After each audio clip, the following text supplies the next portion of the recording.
सरकार लाई है विद्यार्थियों के लिए डिजिटल लाइब्रेरी। बच्चों के उज्जवल भविष्य के लिए बिहार सरकार है सदा अग्रसर और तैयार। कक्षा 1 से कक्षा 12 तक की सभी पाठ्य पुस्तक पूरक सामग्री एवं वीडियो अब शिक्षा विभाग बिहार सरकार द्वारा विकसित पोर्टल पर है उपलब्ध।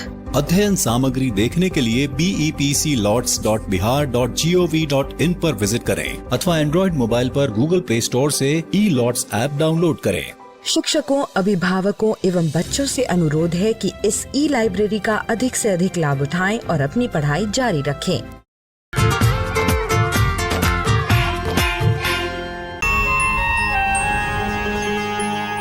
मिलकर नई दुनिया, मिलकर बनाए हम नई दुनिया, मिलकर जीत ले हम सारी दुनिया।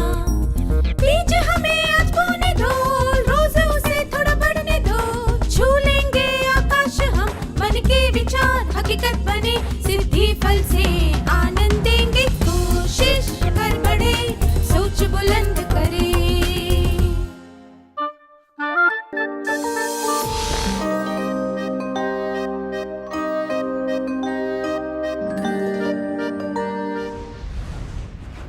नमस्ते छात्रों, आप सबको फिर से देखकर अच्छा लगा। क्या हम आज के सत्र की शुरुआत एक कहानी से करें? माया, रमा, सुधा और वीना एक ही कक्षा में पढ़ते हैं। उन्होंने 100 मीटर दौड़ में भाग लेने के लिए अपना नाम लिखवाया। माया और सुधा दौड़ के परिणाम से ज्यादा अभ्यास पर ध्यान दे रहे थे। रमा को डर था कि वह दौड़ में हार न जाए। वीना को पूरा यकीन था कि वह दौड़ में जीत जाएगी। इसलिए वह सोच रही थी कि दूसरे खिलाड़ियों को दौड़ का अभ्यास करना ही नहीं चाहिए। इन चारों लड़कियों के विचार जानने के बाद आपको क्या लगता है? उनके मन की स्थिति और व्यवहार कैसा था? आइए एक कार्यकलाप के द्वारा यह जानने की कोशिश करें। आपको स्क्रीन पर एक तालिका दिखाई जाएगी जिसमें एक तरफ व्यवहार और दूसरी तरफ मनोवृत्ति यानी मन की स्थिति दिखाई गई है। ये दोनों खंड एक दूसरे से मेल नहीं खाते। क्या आप इन्हें सही तरह से मिला सकते हैं? व्यवहार, अभ्यास पर ध्यान देना, परिणाम पर नहीं। अत्यधिक आत्मविश्वास, घमंड, इस तरह सोचना, क्या मैं 100 मीटर की दौड़ में भाग ले सकती हूँ? आत्मविश्वास, यह कहना कि मैं अभ्यास के बिना भी दौड़ में जीत सकती हूँ। आत्मविश्वास की कमी,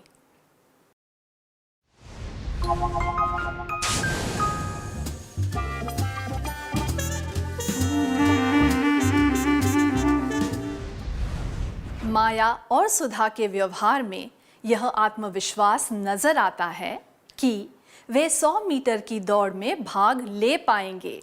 इसीलिए वे परिणाम की चिंता किए बिना अभ्यास पर ज्यादा ध्यान दे रहे थे। पर रमा के व्यवहार और चिंता से लगता है कि उसमें आत्मविश्वास की कमी है। वीना के व्यवहार में अत्यधिक आत्मविश्वास और घमंड नजर आता है, क्योंकि उसे लगता है कि वह बिना अभ्यास के जीत सकती है। आत्मविश्वास क्या होता है?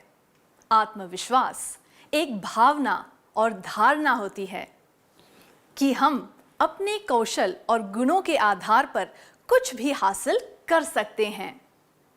मैं दोहराती हूं, आत्मविश्वास एक भावना और धारणा होती है कि हम अपने कौशल और गुणों के आधार पर कुछ भी हासिल कर सकते हैं। आइए अब देखें कि उन चारों लड़कियों ने दौड़ में क्या किया। दौड़ चालू हुई। माया और सुधा पूरे आत्मविश्वास के साथ दौड़ रहे थे। दौड़ लगाते समय रमा दूसरे खिलाड़ियों को देखती रही। शुरुआत में वीना सबसे आगे थी, पर जब दूसरे खिलाड़ी उससे थोड़ा पीछे थे, तब वह धीरे दौड़ने लगी। अचानक माया ने गति बढ़ाई और वह वीणा से आगे निकल गई और दौड़ में जीत गई। दौड़ में हारने के कारण रमा रोने लगी। वीणा ने दुखी मन से कहा, मेरी किस्मत खराब है, इसलिए मैं आज नहीं जीत पाई। सुधा ने मुस्कुराकर माया को बधाई दी। रमा और वीणा की तरफ देखते हुए वह बोली, हम अगली बार जीतने की कोशिश करेंगे। क्या आप में से 4 छात्र स्वेच्छा से आगे आकर इस दृश्य का अभिनय करके दिखा सकते हैं?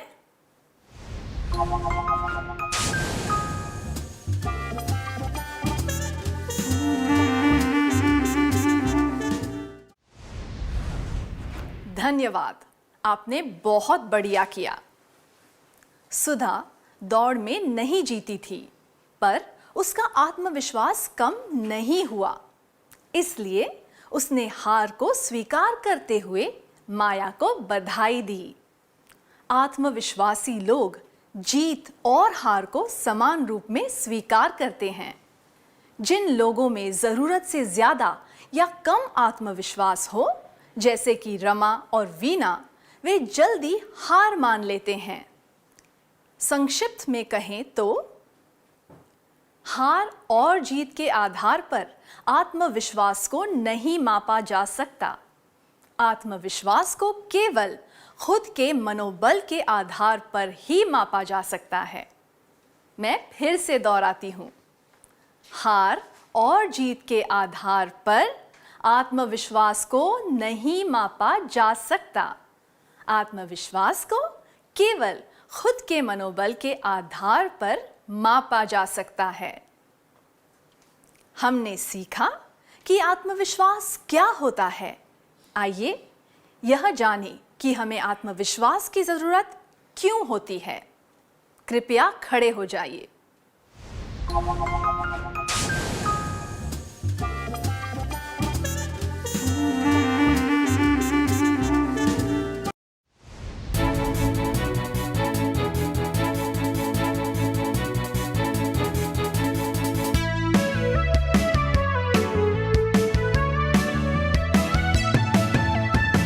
विश्वास से जीना सीख सके, आत्मविश्वास से जीना सीख सके, सुख और सुविधा पा सके, हम घर दुनिया से मान पा सके।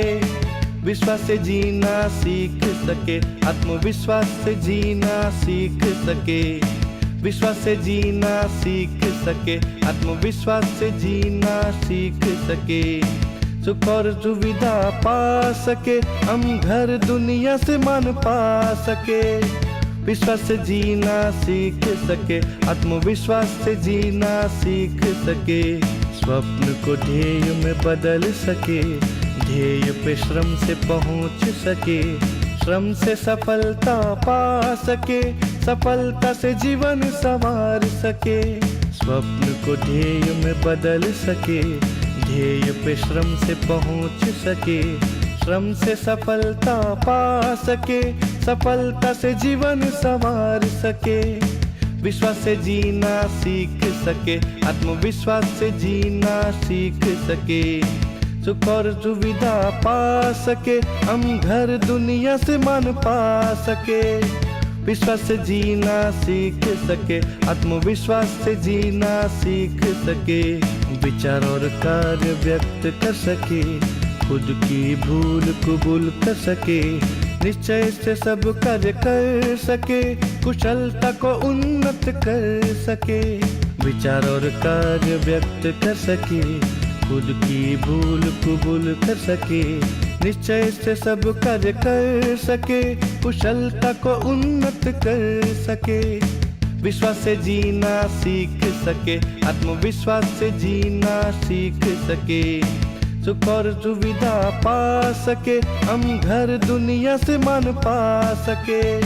विश्वास से जीना सीख सके, आत्मविश्वास से जीना सीख सके, परिस्थिति के अनुरूप रह सके, समझ की ज्योत से प्रकाश सके, कम नहीं किसी से ये समझ सके, डर को सदा के लिए भगा सके, परिस्थिति के अनुरूप रह सके, समझ की ज्योत से प्रकाश सके, कम नहीं किसी से ये समझ सके, डर को सदा के लिए भगा सके, विश्वास से जीना सीख सके, आत्मविश्वास से जीना सीख सके, सुख और सुविधा पा सके, हम घर दुनिया से मान पा सके, विश्वास से जीना सीख सके, आत्मविश्वास से जीना सीख सके।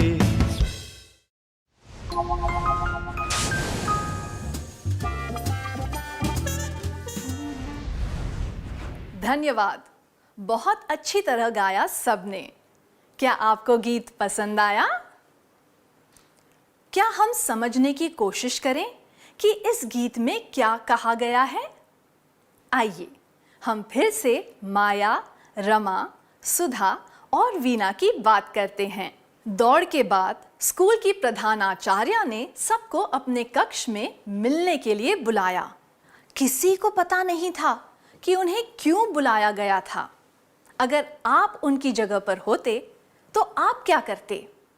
क्या आप ऐसा सोचते कि पूरी बात तो उनसे मिलने पर ही पता चलेगी, या ऐसा सोचते, हे भगवान, मैं किस मुसीबत में फंस गई, या फिर मैंने तो कुछ भी गलत नहीं किया, पता नहीं मुझे क्यों बुलाया गया है।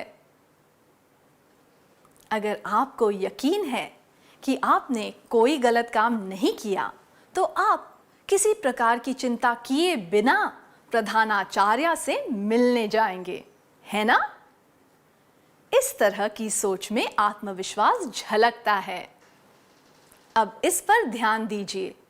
हे भगवान, मैं किस मुसीबत में फंस गई, या फिर मैंने तो कुछ भी गलत नहीं किया, पता नहीं मुझे क्यों बुलाया गया है।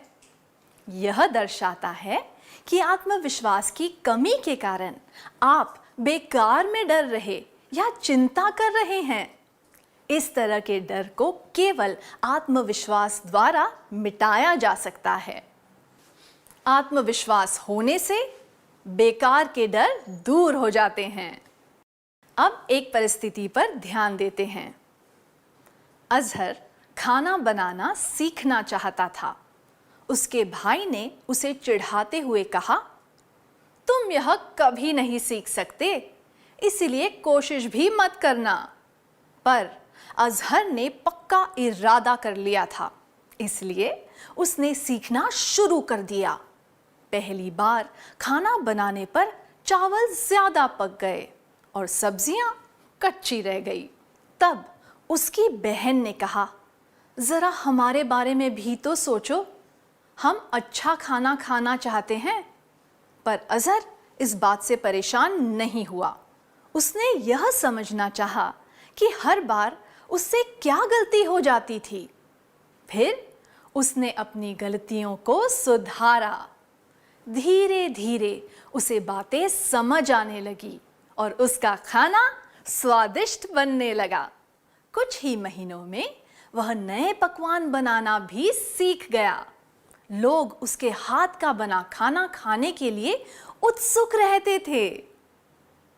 अजहर के कौन से गुण थे जिनकी वजह से उसे सफलता मिली? आइए एक कार्यकलाप के द्वारा यह जानने की कोशिश करें। अजहर के गुणों के बारे में बताने वाले 2 शब्द हैं जिनके अक्षरों को उल्टा सीधा कर दिया गया है।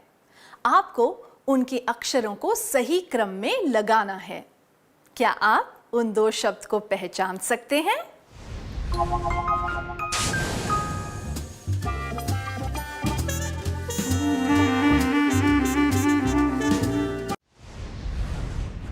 जिन लोगों ने शब्दों को सही पहचाना उन्हें बधाई। वे शब्द हैं दृढ़ निश्चय और उत्कृष्टता। अजहर में आत्मविश्वास था, इसीलिए उसने निश्चय कर लिया कि वह दूसरों की आलोचना के बावजूद खाना बनाना सीखेगा। वह अच्छी तरह खाना बनाने लगा और नए पकवान भी सीखने लगा। आत्मविश्वास होने से आप दृढ़ निश्चय से काम कर पाते हैं। इससे आप अपने काम में उत्कृष्ट होने लगते हैं। उत्कृष्ट होने का अर्थ है अपने काम में कोई कमी ना छोड़ना। आत्मविश्वास हो तो हम दृढ़ निश्चय से काम कर पाते हैं, अपने काम में उत्कृष्ट होने लगते हैं। अब एक कार्यकलाप करने का समय है। क्या आपने कभी कोई ऐसा काम पूरा किया है जो औरों को मुश्किल लगा, इसलिए उन्होंने छोड़ दिया था? उदाहरण के लिए बगीचे का कचरा साफ करना या फिर ऊंची दीवार से मकड़ी के जाले हटाना। क्या आप अपने अनुभव दूसरों को बता सकते हैं?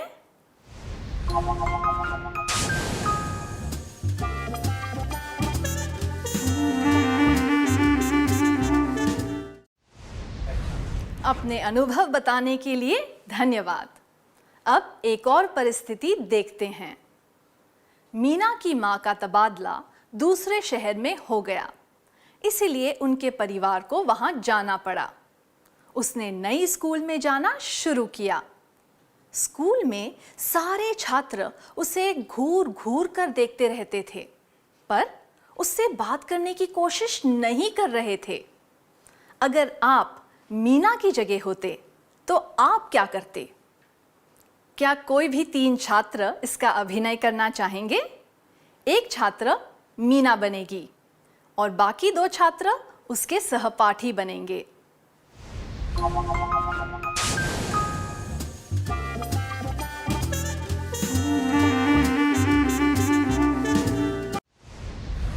धन्यवाद, आपने बहुत अच्छा अभिनय किया। दूसरे छात्रों ने मीना के साथ बात नहीं की, इसलिए मीना को शुरुआत करनी पड़ी। किसी नई जगह पर नए व्यक्ति से बात करने के लिए आत्मविश्वास की जरूरत पड़ती है, तभी आप नए दोस्त बना पाते हैं। आत्मविश्वास से आप नई जगह में आसानी से घुल मिल जाते हैं, आप नए रिश्ते बना पाते हैं। अब आपके लिए एक प्रश्न है। क्या आपने बाधाओं को पार करके खुद से बनाया हुआ कोई लक्ष्य प्राप्त किया है? उदाहरण के लिए गणित का कोई सवाल जिसे बहुत प्रयत्न करने के बाद आपने हल कर लिया हो, या फिर कोई कठिन पाठ जिसे बार बार पढ़कर आपने समझ लिया हो। क्या आप अपना अनुभव दूसरों को बताना चाहेंगे?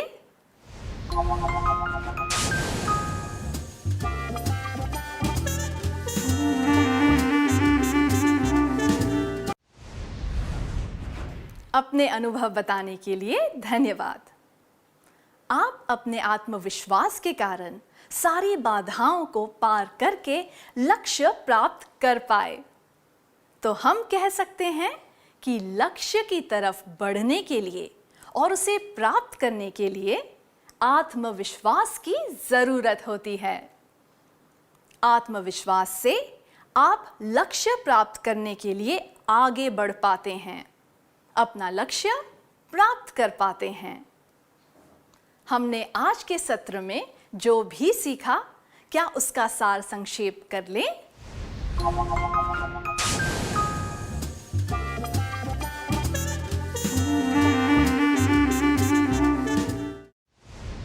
आत्मविश्वास एक भावना और धारणा होती है कि हम अपने कौशल और गुणों के आधार पर कुछ भी हासिल कर सकते हैं। हार और जीत के आधार पर आत्मविश्वास को नहीं मापा जा सकता। आत्मविश्वास को केवल खुद के मनोबल के आधार पर मापा जा सकता है। आत्मविश्वास से बेकार के डर दूर हो जाते हैं। हम दृढ़ निश्चय से काम कर पाते हैं। हम अपने काम में उत्कृष्ट होने लगते हैं। हम नई जगह में आसानी से घुल मिल जाते हैं। हम नए रिश्ते बना पाते हैं। हम लक्ष्य प्राप्त करने के लिए आगे बढ़ पाते हैं। हम अपना लक्ष्य प्राप्त कर पाते हैं। अच्छी तरह सार संक्षेप करने के लिए धन्यवाद। इन सब बातों को ठीक से याद रखने के लिए क्या हम थोड़ा सा गृह कार्य लिख लें?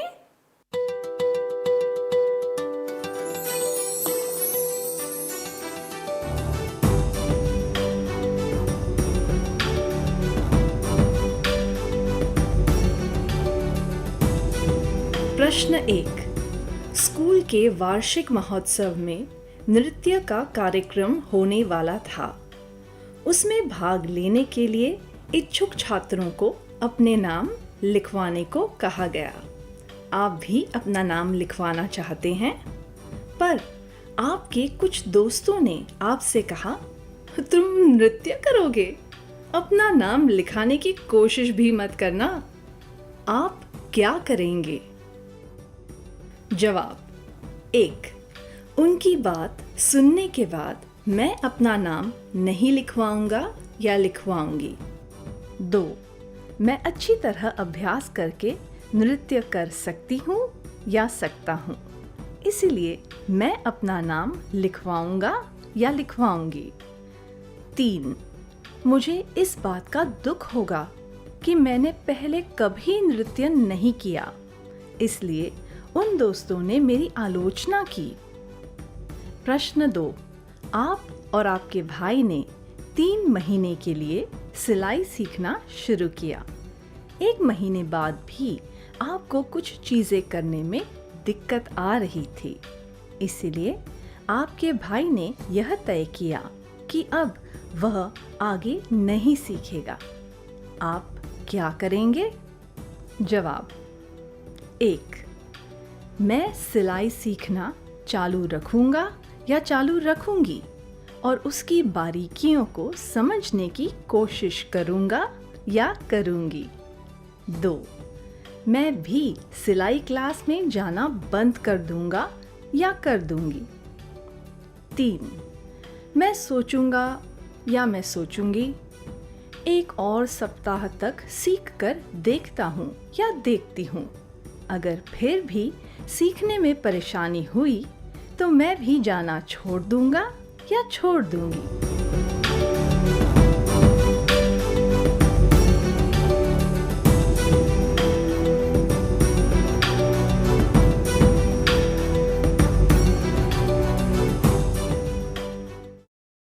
क्या हम आज का गीत गाकर यह सत्र समाप्त करें?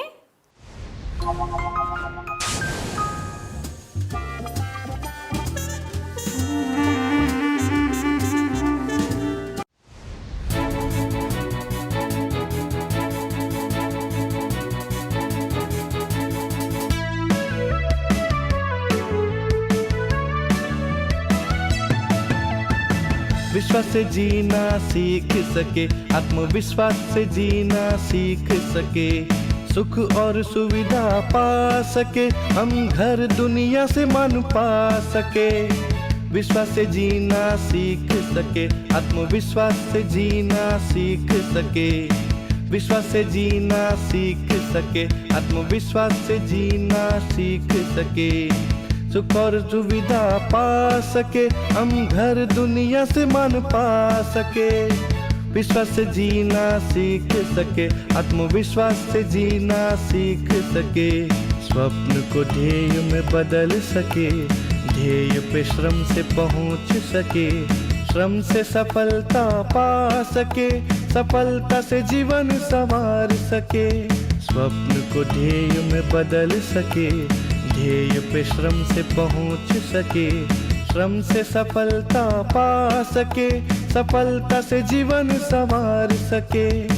विश्वास से जीना सीख सके, आत्मविश्वास से जीना सीख सके, सुख और सुविधा पा सके, हम घर दुनिया से मान पा सके। विश्वास से जीना सीख सके, आत्मविश्वास से जीना सीख सके, विचार और कार्य व्यक्त कर सके, खुद की भूल कबूल कर सके, निश्चय से सब कार्य कर सके, कुशलता को उन्नत कर सके। विचार और कार्य व्यक्त कर सके, खुद की भूल कबूल कर सके, निश्चय से सब कार्य कर सके, कुशलता को उन्नत कर सके, विश्वास से जीना सीख सके, आत्मविश्वास से जीना सीख सके, सुख और सुविधा पा सके, हम घर दुनिया से मान पा सके, विश्वास से जीना सीख सके, आत्मविश्वास से जीना सीख सके, परिस्थिति के अनुरूप रह सके, समझ की ज्योत से प्रकाश सके, कम नहीं किसी से ये समझ सके, डर को सदा के लिए भगा सके, परिस्थिति के अनुरूप रह सके, समझ की ज्योत से प्रकाश सके, कम नहीं किसी से ये समझ सके, डर को सदा के लिए भगा सके, विश्वास से जीना सीख सके, आत्मविश्वास से जीना सीख सके, सुख और सुविधा पा सके, हम घर दुनिया से मान पा सके, विश्वास से जीना सीख सके, आत्मविश्वास से जीना सीख सके।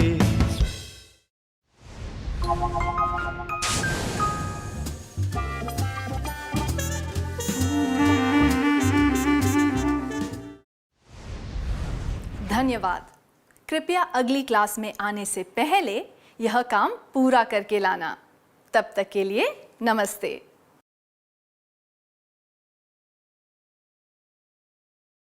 नमस्ते छात्रों, मुझे यकीन है कि आप सब अपना गृह कार्य पूरा करके लाए हैं। क्या हम जवाबों पर नजर डालें?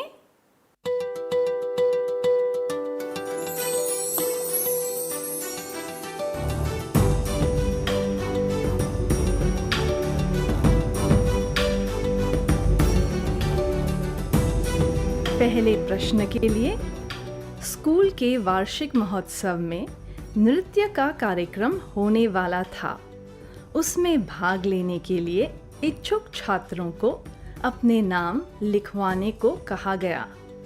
आप भी अपना नाम लिखवाना चाहते हैं, पर आपके कुछ दोस्तों ने कहा, तुम नृत्य करोगे, अपना नाम लिखवाने की कोशिश भी मत करना। आप क्या करेंगे? यह जवाब उनकी बात सुनने के बाद मैं अपना नाम नहीं लिखवाऊंगा या नहीं लिखवाऊंगी अनुचित है, क्योंकि इससे पता चलता है कि आप बिना सोचे समझे दूसरों की राय मान रहे हैं।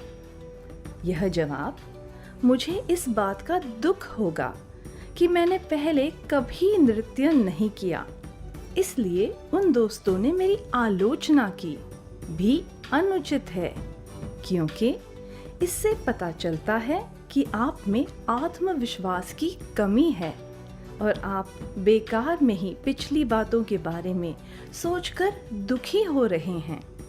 जबकि यह जवाब मैं अच्छी तरह अभ्यास करके नृत्य कर सकता या सकती हूँ, इसलिए मैं अपना नाम लिखवाऊंगा या लिखवाऊंगी उचित है, क्योंकि आप अपना निर्णय स्वयं ले रहे हैं, दूसरों की बातों के आधार पर नहीं।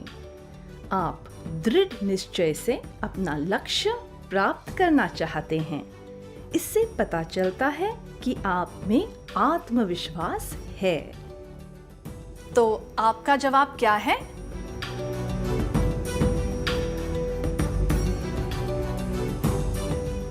दूसरे प्रश्न के लिए, आप और आपके भाई ने 3 महीने के लिए सिलाई सीखना शुरू किया। 1 महीने बाद भी आपको कुछ चीज़ें करने में दिक्कत आ रही थी, इसलिए आपके भाई ने यह तय किया कि अब वह आगे नहीं सीखेगा। आप क्या करेंगे? यह जवाब मैं भी सिलाई क्लास में जाना बंद कर दूंगा या दूंगी अनुचित है, क्योंकि इससे पता चलता है कि आप आसानी से हार मान जाते हैं। यह दर्शाता है कि आप में आत्मविश्वास की कमी है। यह जवाब मैं सोचूंगा या सोचूंगी, एक और सप्ताह तक सीख कर देखता हूँ या देखती हूँ, अगर फिर भी सीखने में परेशानी हुई तो मैं भी जाना छोड़ दूंगा या छोड़ दूंगी भी अनुचित है, क्योंकि इससे पता चलता है कि आप अपने लक्ष्य को प्राप्त करने के लिए पूरा प्रयास नहीं करना चाहते हैं। जबकि यह जवाब मैं सिलाई सीखना चालू रखूंगा या रखूंगी और उसकी बारीकियों को समझने की कोशिश करूंगा या करूंगी उचित है, क्योंकि इसमें आत्मविश्वास झलकता है। आत्मविश्वास होने से आप पक्का इरादा बना लेते हैं और अपना काम पूरा कर पाते हैं। तो आपका जवाब क्या है?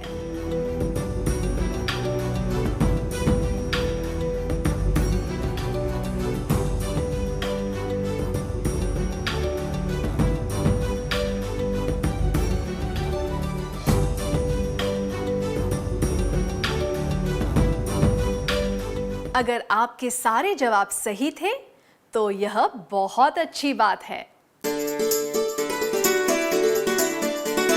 डर से नहीं, तैयारी से आगे कदम बढ़ाना है। रुकी जिंदगी में चहल पहल वापस फिर से लाना है। धोकर हाथ पहन कर मास्क सुरक्षित जीवन चलाना है। सुरक्षित जीवन चलाना है। डर कर नहीं, तैयारी से आगे कदम बढ़ाना है। डर कर नहीं, तैयारी से आगे कदम बढ़ाना है। रखेंगे 2 गज की दूरी, सबको पौष्टिक आहार खिलाएंगे, बच्चों और बूढ़ों का करेंगे ख्याल। रोगी नहीं, रोग से लड़ कोरोना को हराएंगे। स्वास्थ्य केंद्र फिर से खुल गए, जिनका लाभ उठाना है। रुकी जिंदगी में चहल पहल वापस फिर से लाना है। धोकर हाथ पहन कर मास्क सुरक्षित जीवन चलाना है। सुरक्षित जीवन चलाना है। डर कर नहीं, तैयारी से आगे कदम बढ़ाना है। डर कर नहीं, तैयारी से आगे कदम बढ़ाना है। टीकाकरण की शुरुआत हो गई है, पर पहले की तरह हमें मास्क लगाना और 2 गज की दूरी बनाए रखना अभी भी जरूरी है। स्वास्थ्य विभाग और सूचना एवं जनसंपर्क विभाग बिहार सरकार द्वारा जनहित में जारी। जीतेगा बिहार। नमस्ते बच्चों, क्या आपको हंसना पसंद है? मुझे भी बहुत पसंद है, बिल्कुल इसी की तरह। इसीलिए आज मैं आप सबके लिए एक अद्भुत कहानी लेके आई हूँ। ये कहानी एक लड़की के बारे में है जिसे हंसना बहुत पसंद है। मैं मिताली सेन गुप्ता, एक ओरेकल स्वयं सेवक हूँ। और क्या आप जानते हैं आज क्या है? आज वर्ल्ड लिटरेसी डे है। वर्ल्ड लिटरेसी डे मतलब विश्व साक्षरता दिवस। ये दिवस हर साल 8 सितंबर को मनाया जाता है। ये दिवस हमें इस बात की याद दिलाता है कि आपके और हमारे जीवन में पढ़ने लिखने का कितना महत्व है। अगर आप पढ़ेंगे लिखेंगे तो आपकी प्रगति होगी, और जब आपकी प्रगति होगी तो देश की प्रगति होगी। इसीलिए एक दिन एक कहानी, इस अभियान के माध्यम से मैं आपके लिए एक कहानी लेके आई हूँ जिसका शीर्षक है लड़की जो हंसती जाए, जिसे लिखा है मीरा गणपति जी ने, जिनके चित्रकार है रूष, और इसका हिंदी में अनुवाद किया है निर्मला शुक्ला जी ने। ये प्रथम बुक्स प्रकाशन की प्रस्तुति है। चलिए अब हम कहानी की ओर बढ़ते हैं। ये कहानी एक लड़की की है जिसका नाम था टी सुंदरी। ये आप ही की तरह पाठशाला जाती थी, और क्या आपको पता है ये कक्षा 4 में पढ़ती थी। एक दिन पाठशाला में उस कक्षा में गणित पढ़ाया जा रहा था। तभी एक जोर की विस्फोटक आवाज आई, बम! जो गणित के अध्यापक हैं गुंडप्पा जी, उन्हें झट से पता चल गया ये आवाज कहाँ से आई।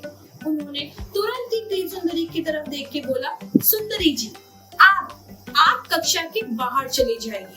सारे बच्चे एकदम से चुप्पी छा गई और सब गंभीर हो गए और वो सब टी सुंदरी की तरफ देखने लगे और टी सुंदरी भी डर गई और वो गुंडप्पा अध्यापक से कहने लगी, प्लीज सर, लेकिन सर, और ये कहते कहते ही उसकी हंसी छूट गई और जब वो हंसने लगी उसे देख के पूरी कक्षा हंसने लग गई। टी सुंदरी हर एक बात पर हंसती थी, उससे अपनी हंसी रोकी ही नहीं जाती थी, ये सबको पता था।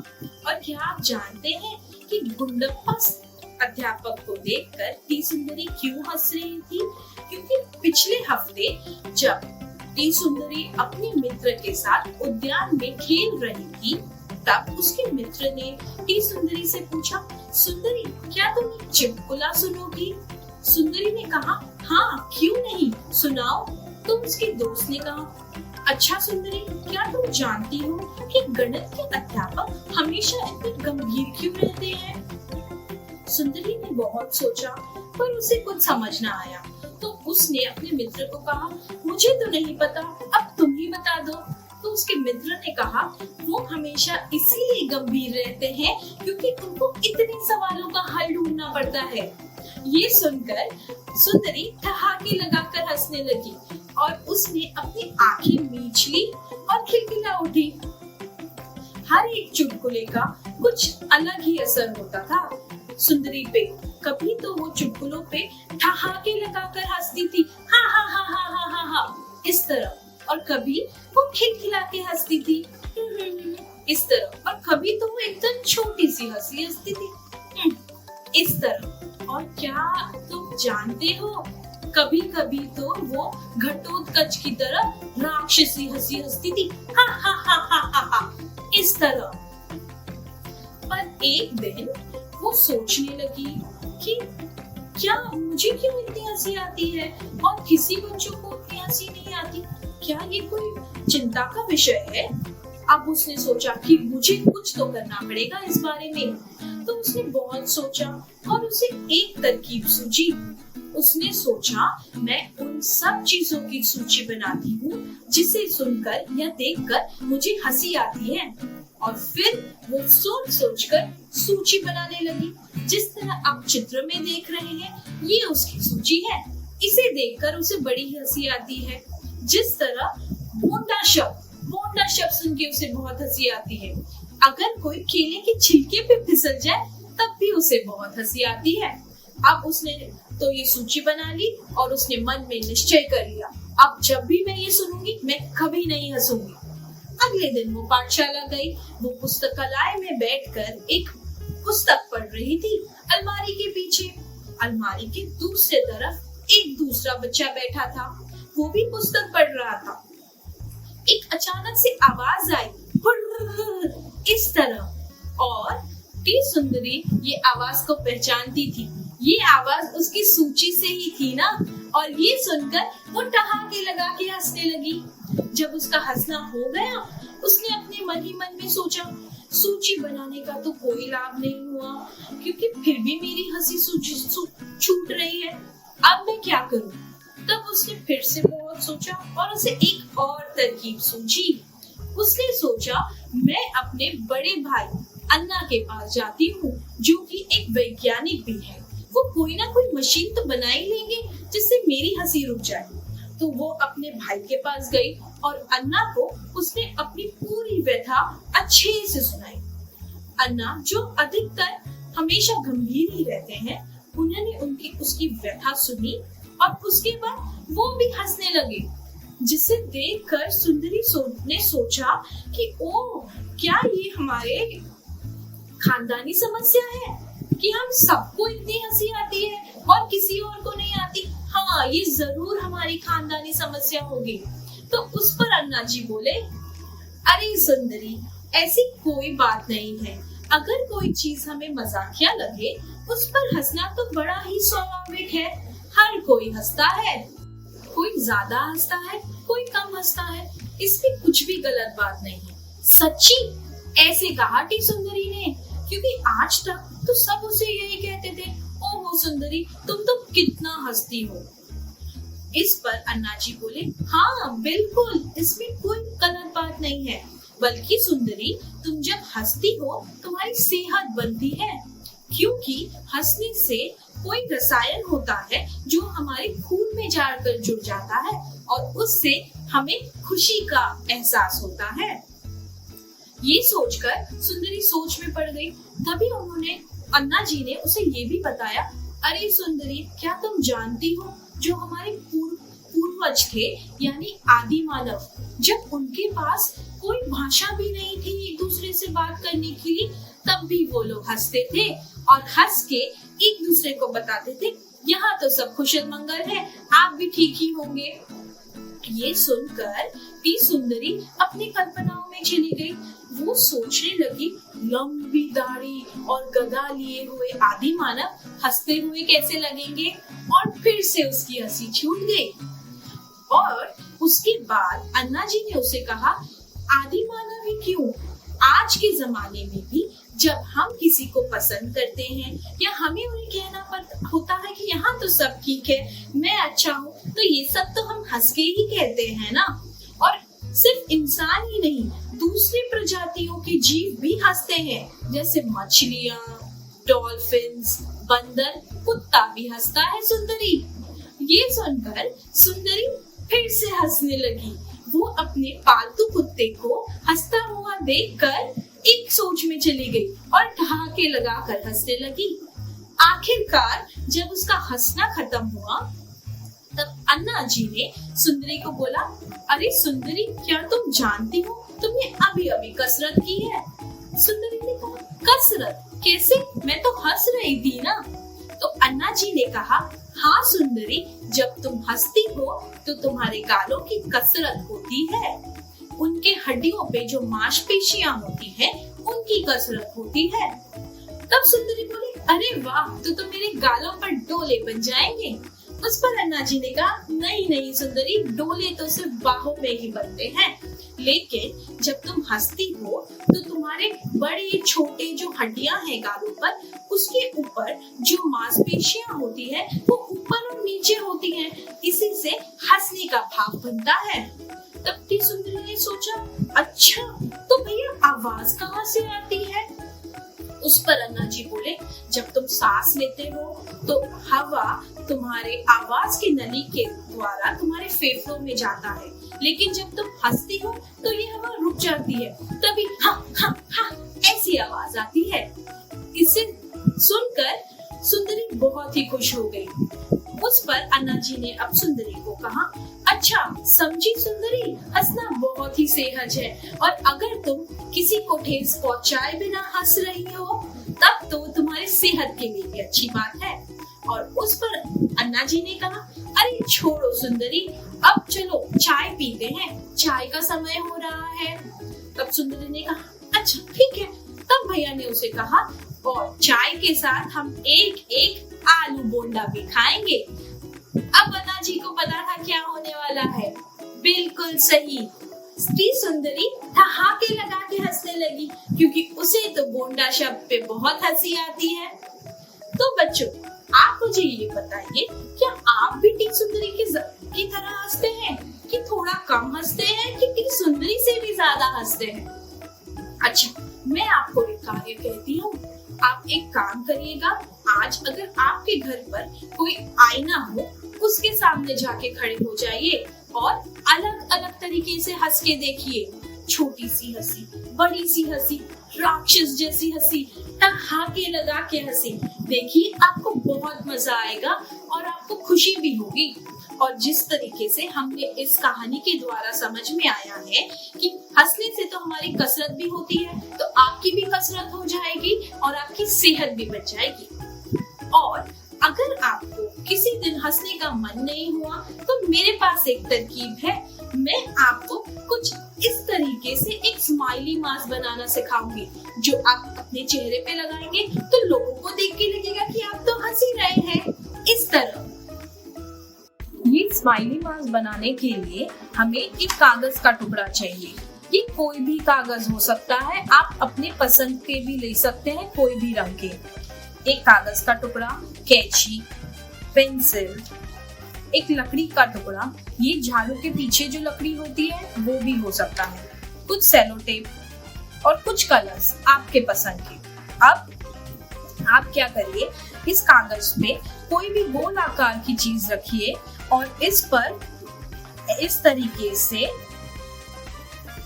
एक गोल बना लीजिए और इसे काट लीजिए कैंची से। जब आप ये कर लेंगे तो मैंने ऑलरेडी काट के रखा है, तो आपको इस तरीके का एक गोल कागज मिलेगा।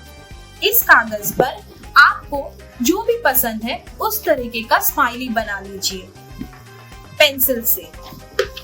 मैंने यहाँ ऑलरेडी पेंसिल से एक बना के रखा है स्माइली, देखिए इस तरह से। अब इस स्माइली में हम कलर करेंगे। पहले उसकी आंखों को कलर कर देंगे। आपको जो कलर अच्छा लगता है, जो रंग पसंद है वो बनाएं, वो कलर करें। अगर आपको उस दिन ज्यादा हंसने का मन नहीं है तो आप छोटा स्माइली बना सकते हैं। अगर आपको बहुत हंसने का मन है तो आप क्या कर सकते हैं कि आप बड़ी सी हंसी बना सकते हैं। और पता है बच्चों, ये मास्क आप अपने जन्मदिन पे भी पहन सकते हैं और आप ही नहीं, आपके दोस्त भी पहन सकते हैं। फिर आप भी इतनी सुंदरी जैसे हंसने लगेंगे। अब मैं इसके मुंह पर इस तरीके का एक रंग भर रही हूँ। आपको जो पसंद है आप करिए, आपका मास्क उससे और सुंदर ही लगेगा। इस तरीके से आप मास्क में रंग भर दीजिए।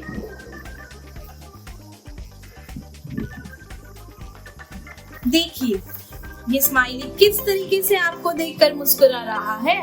और जब आपका स्माइली बन जाए तो इसे पलट दीजिए और एक डंडी ले लीजिए और उस डंडी को इस पर स्टिक कर दीजिए।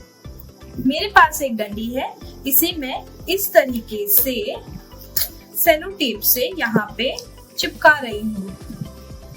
देखिए मेरी स्माइली बिल्कुल तैयार है और एक ही नहीं, मैंने तो कई स्माइली बनाए हैं। देखिए इसमें से आपको कौन सा पसंद है, जरूर ट्राई करिएगा घर पे। आशा करती हूँ कि आपको ये कहानी बहुत पसंद आई होगी और आप जरूर जो भी मैंने आपको बताया है वो घर पे करेंगे। सुनने के लिए धन्यवाद।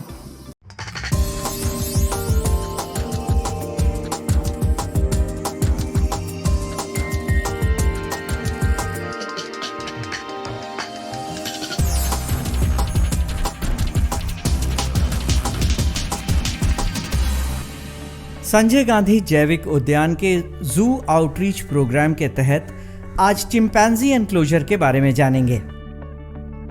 चिंपैंजी मानव गोरिल्ला और ओरांगुटान की तरह होमिनिडे परिवार का सदस्य है जो लगभग 60 लाख वर्ष पूर्व मानव विकास की प्रक्रिया से अलग हो गया था।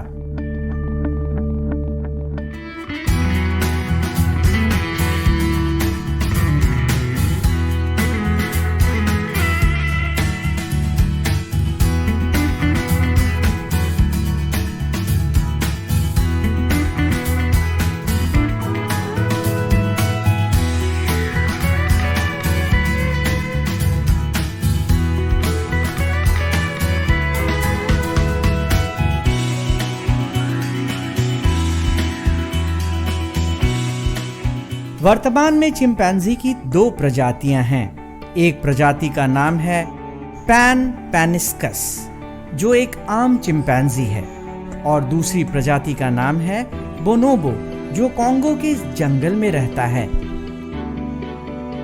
चिंपैंजी जिसे आम बोलचाल की भाषा में कभी कभी चिंप भी कहा जाता है, बोनोबो, गोरिल्ला, मानव और ओरांगुटान के साथ होमिनिडे परिवार के सदस्य हैं।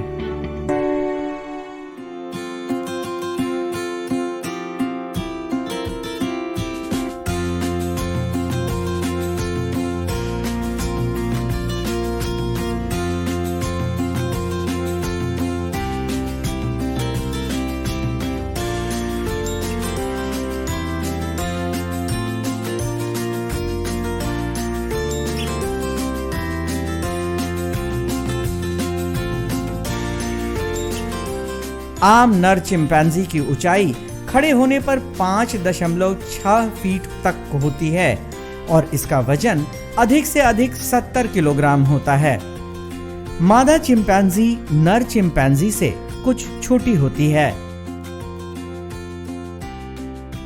आम चिंपैंजी के लंबे हाथ फैलाए जाने पर शरीर की ऊंचाई से अधिक 1.5 गुना अधिक होते हैं और चिंपैंजी के हाथ इसके पैरों से लंबे होते हैं। ये अपने लंबे शक्तिशाली हाथों का इस्तेमाल पेड़ों पर चढ़ने के लिए करती है।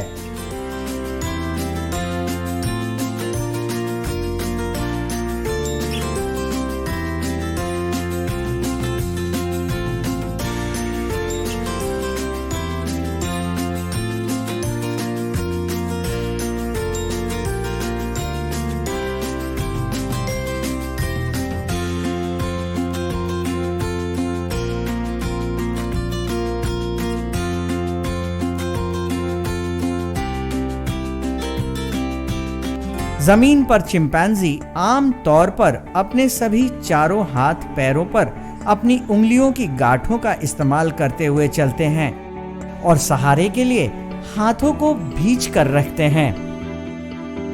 इसकी खाल काली होती है। चेहरे, उंगलियां, हाथ की हथेलियां और पैर के तलवे बाल रहित होते हैं और चिंप के पास पूंछ नहीं होती है।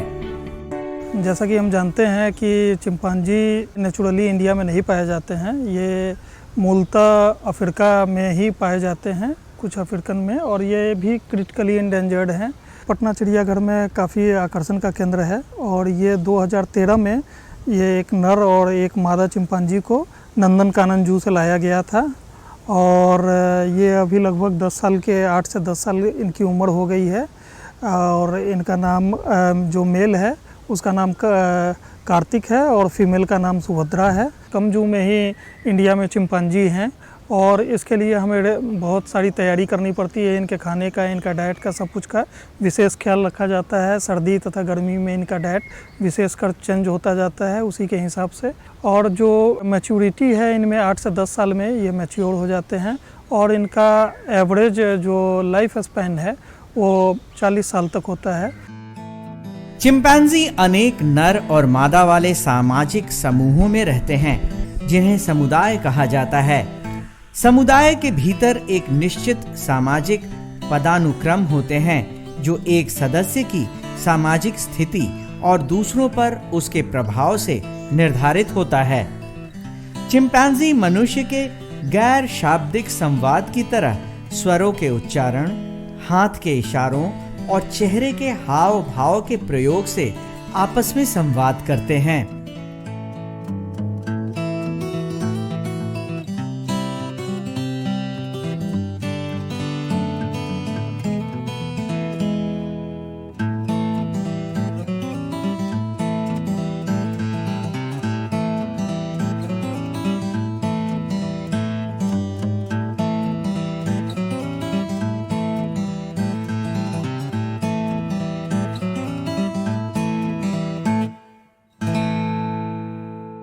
आम वयस्क चिंपैंजी, विशेष रूप से नर, बहुत ही आक्रामक हो सकते हैं और ये अपने क्षेत्र के प्रति अति संवेदनशील होते हैं।